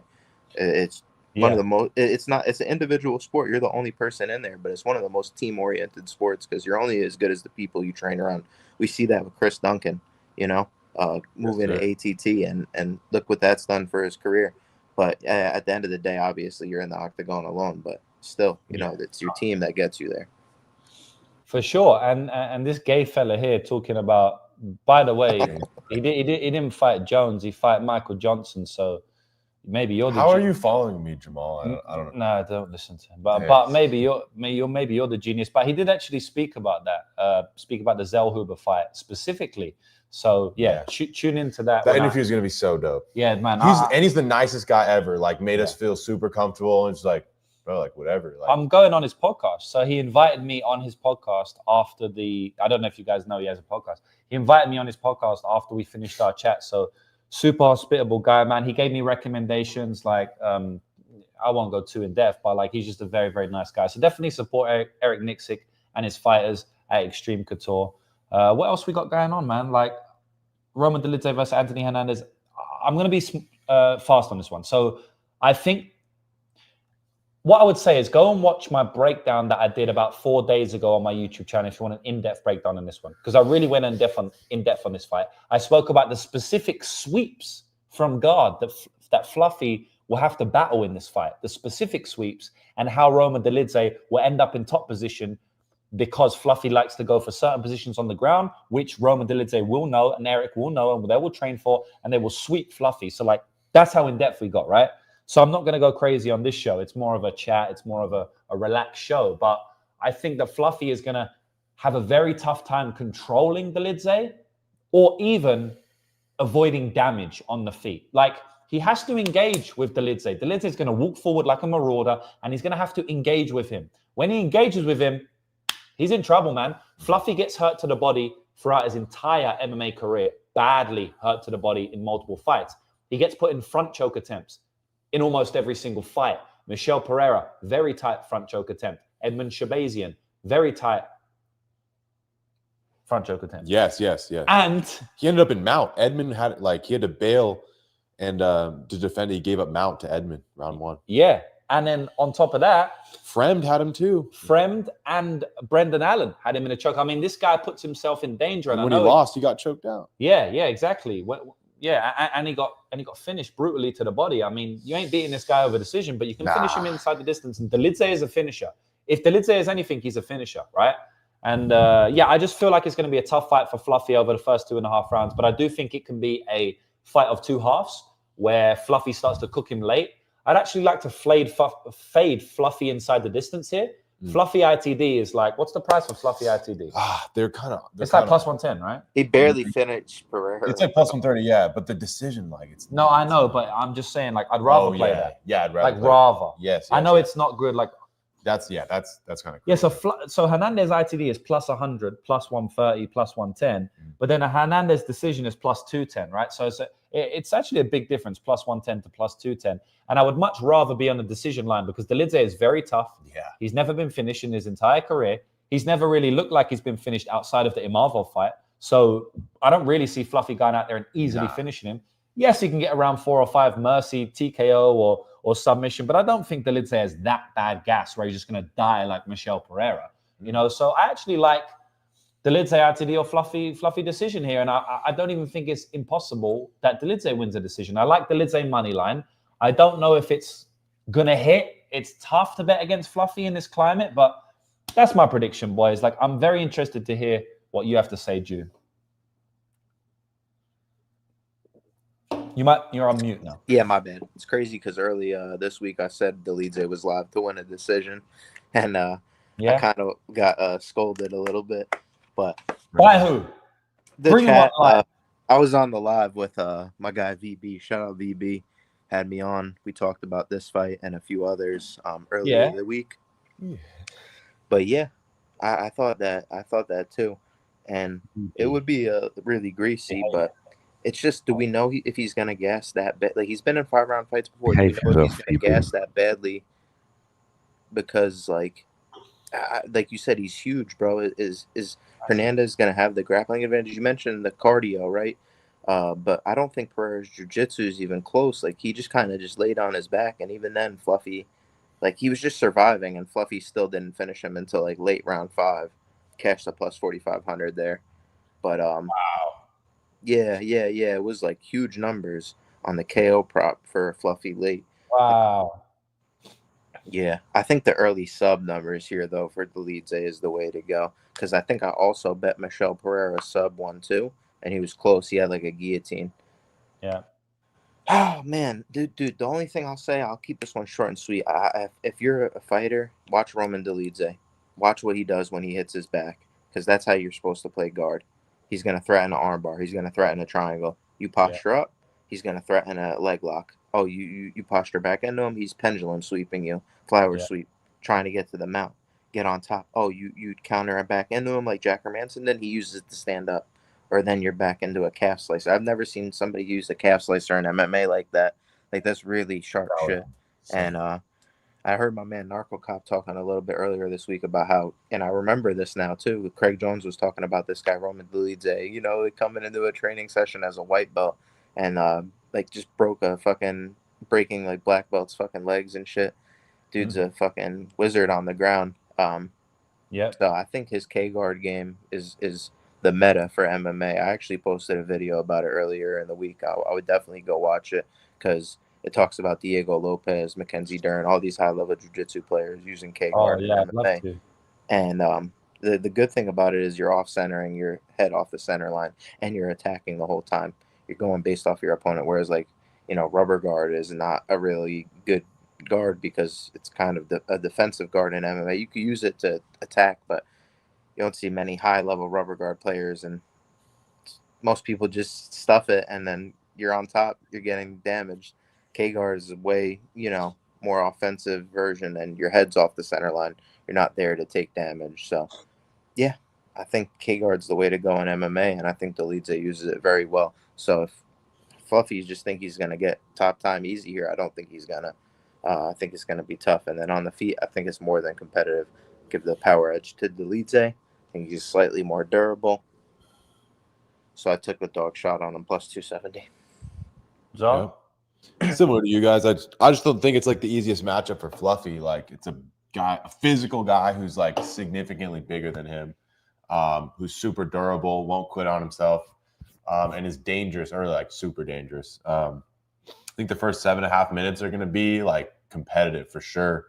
And Fluffy's been hurt, put in bad positions, like you said. Like, I'm not even like a couple times, like 3, 4, 5 times. So yeah. I think most of Dolidze's win equity is an early finish, but I wouldn't be surprised by a decision. Like, he's not like he's not death gassing. He's super durable. So it's not crazy that he would win a few rounds. And, you know, I like you said, Jew, I don't think it's easy top control for Fluffy.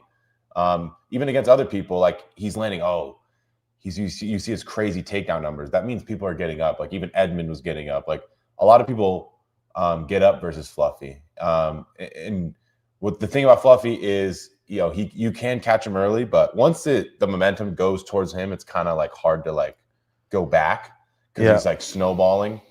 So yeah, I definitely think the money line's wide. It's tough to lay Fluffy at like -300 when you know he's going to be in some shit early, and I'm not super confident that he finishes. So it's like I get that the 5-rounder is way better for Fluffy, but if you're not confident he's going to finish because Dolidze is super tough, super durable.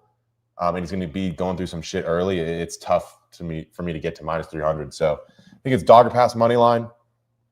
You go ITD Dolidze. Round 1, round 2 is like 1,500 and 1,700. And then I think round 4 and round 5 Hernandez aren't bad, like 1,000, 1,400. So that's why I'm leaning. Let's go. Boys, we've got 844 live viewers here. So what I want you guys to do is go to my Instagram at Lucrative James. And I want you to see one of my latest reels. I posted, it's a video of me, just my front camera, video of myself, selfie video, and I'm speaking about Terrence McKinney responding to Chris Duncan's call out. I want you guys to comment on that, and we need 5 comments, right? 5 comments on that video, and you can comment more than once, but 5 comments on that video. Tag Mick Maynard, Dana White, and Sean Shelby. I'm trying to get this McKinney versus Duncan fight, but it's only going to happen if we get a lot of voices. So 5 comments on that, and I'm going to give you the parlays, boys. That's Outside of that, that's a banger of a fight. Who you got in that one? Chris Duncan. I think he guillotines him in the first round, bro. Bang. Yeah, But I also think you guys might be undercutting Duncan, bro. I think he might be worthy of a he wants to fight. then there you go. I think he's on a different level than McKinney right now, but he asked for It's it. a banger, bro. It's a banger either way, bro. And like He wants a 50 kg. He wants that money, bro. He's used to that. He's got 2 of them. You know, pockets are full. He's like, give me another. dude, I mean, it's McKinney's, bro, gonna be dangerous early versus anybody, bro. But I mean, we just saw in the last fight that if it comes down to a dog fight, that fight gets past 2.5 minutes, it's not gonna be pretty for McKinney. Yeah. Tipsy parlay will only come when I get 5 comments on that Instagram Tipsy video. parlays, fucking Tipsy I don't want to parlay. make it seem like Anthony Hernandez like completely dead in the first 2 rounds. I just don't think he's gonna look -300 in the first couple. Yeah. rounds. Like He can get takedowns, right? And like he's Right. so good on top, and he's so good in that cradle position that is very, very underutilized in MMA. Yeah. Don't be like people are like you have to bet Fluffy live, but you might not even get the chance if he gets success early. But I also think that Dolidze is just gonna compete. He's not. His jiu-jitsu is way higher level than a lot of the other guys that Fluffy fought.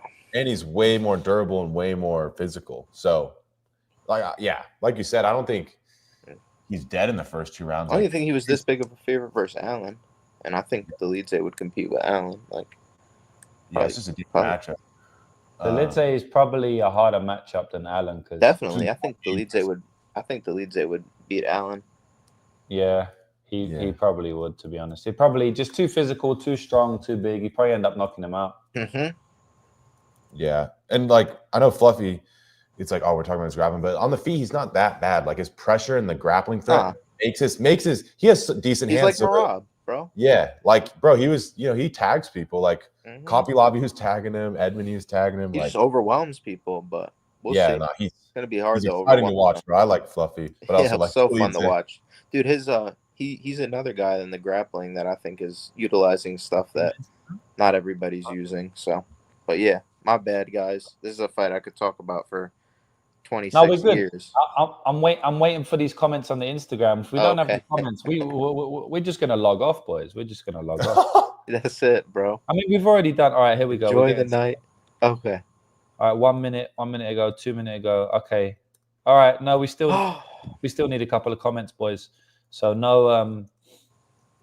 They don't get the polys, but they have all the juice right. Those here. aren't terrible numbers. 1,000. Yeah, no, they like. Thank you for the dono, Daz. I know most of his fights are finishes, and I think the decision for Fluffy is very live, but 4 and 5 probably going to be sweaty. We got my man Fred saying he joined the membership after 318. Picks have been solid. Can you throw us another money line parlay? Oh, yeah. All right, Fred wants a money line parlay. All right, I think I got to do it. Yeah, let's go. $4.99. For $4.99, I give you guys a money line parlay. I hope you know I'm doing that at a discount, boys. But you know, I love the stream. I love the stream. All right, we're going to go. Fernandes? It's a tough week. Yeah, okay. All right, we'll do a joint one. We'll each go one pick. Who are you going with? Like, I didn't go with Fernandes. no, I know. Are you going to? I'm probably going to go. I'm going to go Gene Matsumoto -270. Okay. I don't want to pick Erceg. He's too big of a favorite. Yeah. The money line parlay. Gene Matsumoto. Let me see. I'll go with Eric Mecanico. I don't know if you guys talked about that. No, I haven't taped it. I didn't tape that one. Go on. I think it's a greasy one for sure, bro. I think he's live to get knocked out, but it's limited legs on this card, and one of them will have to go plus money. I just think that Cody Brendan should never be -170 versus a UFC opponent, and I think Mecanico is a UFC opponent. He trains at the MMA lab. I think he puts the better 15 minutes together. He's live to get bonked, but I can see Cody just falling apart. And this is at 205. I think that favors Mecanico. Southpaw stance. He's got almost just as much That's weird. experience. That's 205. Cody's like, if you look at Cody's record, he's 5 and 5 in like the UFC. I mean, what about that says chalk? And I feel like Mecanico, we just don't really know, but I'm willing to take the upside at plus like 150. Yeah. I'm not like super high. He's probably underrated after that Ruzaboyev fight. Jocelyn Edwards, Tough debut. 370. There you go. I could have copped out and took Gabby Fernandez, but I think she's live to get armbarred in the first round. Gene. Yeah, but five legs, right? Oh, shit. Oh, we don't have to do a 5-legger, do we? No, I don't know why. That should be We can good, leave it bro. like- That should be We solid. just leave it like that, bro, honestly. Now, let me know what you guys think. I think it's dog or pass, though. Plus 150. I don't think we have enough comments on my last video, so we're just going to leave it there, boys. We're going to leave it there, but I hope you've enjoyed the show. We had a couple guys, but it's the same people reposting, so 866 live viewers, and we don't have Need a couple more comments. we don't have more than 3 people commenting Wait, on my what link. is it? What is it exactly? I basically asked the 866 live viewers to go on this video where I'm calling out Terrence McKinney's comment, and to go on that video on Instagram and tag Mick Maynard. Yo, guys, what the Dana fuck? White. Lucrative MMA? Y'all know what you're doing. Lucrative. He doesn't. Wait, there's 866 people watching. I know, and we've only got about 3 different people commented, so I'm definitely gonna. All right, yeah, we're out of here, That's guys. absolutely insane. My man's saying he doesn't have Insta. Okay, but out of 866, Yeah, that's one person. I'm sure about 566 do. So it's all good, boys. We got the one parlay, so I reckon we'll just leave it there. Let's and that's go. it. It's been a good show. I hope you guys enjoyed. And yeah, peace out. Hopefully we can win this week and continue a great 2025. It's been great so far. And we're just going to keep running it up, boys. Make sure you stay on the lookout for my content coming out. As you guys know, I went to the UFC Apex. I got a vlog coming out for that. I recorded it. I went to the UFC PI. Got a vlog coming out. I recorded it. I ended up doing some training with Evan Elder. I hung out with him for the whole day. Shout out that's to dope. Evan Elder. I got a vlog coming out for that as well. I got the Eric Nixick interview in the bag. I got a vlog coming out for that as well. And I have a few other things that I can't mention coming out as well. So ton of things coming out. I want to say that I'm very grateful to be in this position. You know, like obviously a lot of people would like to go out and meet UFC fighters and make videos with them and go to the Apex and the PI and all of that. I don't take this stuff for granted. You know, I know I'm in a blessed position. I'm very lucky. I believe I've worked very hard for it, but I also believe that I'm very lucky. So yeah, I'm very grateful, man. And I'm not going to take this lightly, you know. So that's it. I just wanted to say that. But peace and love. I hope you guys enjoyed the show. As I said, it will always be free. Thank you, my man Jewish Better, for coming on and spicing up the show. It wasn't the same without you last week, so I'm happy that you're on this week. And I'll just leave it to you to close out before I throw it over to Czar. Yeah, I like it, bro. I like it. Good luck this week, guys. Shit, bro. And have fun, man. And go win some money at the casino. Hit like a jackpot or some crazy shit, bro. Like We're gonna try. $1 million, something nuts. Like, I feel it. What are you gonna go play? I don't know, bro. We played craps yesterday. Aylin Perez loves to play craps. Loves craps. So, She was like a superstitious girl. Like, yeah. I'm not with this table anymore. Let's dip. Gotta move to the next. You gotta Fun, feel dude. it. She had the energy. It was I fun. like people like that, bro. Yeah. They're fun. Nah, she was fun as fuck, bro. Like screaming in Spanish every time she hit a bet and shit like Dude, that. You gotta throw the dice on some crazy shit and take a video of it. Specific way, right? Like you gotta throw it in a specific way. Yeah. Yeah, but that's it. You want to close it out? Good luck, Yeah. Bro. I'm hyped for this card. I feel like it's gonna be violent, and yeah, I'll scroll over the bets right here. I know you guys can screenshot and stuff, but there's the parlay, and we gave you a lot of juice, a lot of ladders, a lot of violence. So I feel like it's gonna be a fun card. Yeah. I'm gonna keep it light on this one, bro. Shit, bro, this is a tough card in my opinion. This ain't a card to go crazy on him. I mean, there's some value for sure, though. We gave you some good bets, bro. Boys cooked up. Let's go. All right. Peace out, boys. Peace and love. See you again soon. That's it.